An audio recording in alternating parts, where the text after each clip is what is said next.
கச்சத்தீவை காங்கிரஸ் தாரை வார்த்து கொடுத்தது. நேருவின் இந்த தேச விரோத விருப்பத்தை நிறைவேற்றியது இந்திராவின் அரசு. இதை உறுதிப்படுத்தியது தகவல் பெறும் உரிமை சட்டத்தின் ஆவணங்கள்.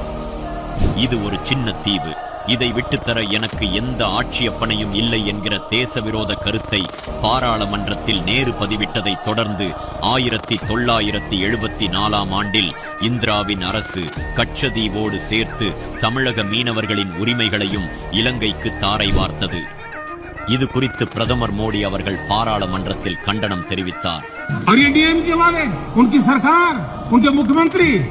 मुझे चिट्ठी लिखते हैं, अभी भी लिखते हैं और कहते हैं मोदी जी कच्छतीवु वापस ले आइए। कि कच्छतीवु है क्या? किसने किया? कब दिया था? कहाँ गई थी? क्या ये भारत माता नहीं थी वहाँ? क्या वो माँ भारती का अंग नहीं था? और इसको भी आपने तोड़ा। कौन था उस समय? श्रीमती इंदिरा गांधी के नेतृत्व में हुआ था। தமிழக மீனவர்களின் உரிமைகளுக்காகவும் பாதுகாப்பிற்காகவும் பாடுபடும் ஒரே பிரதமர் மோடி அவர்கள்தான்.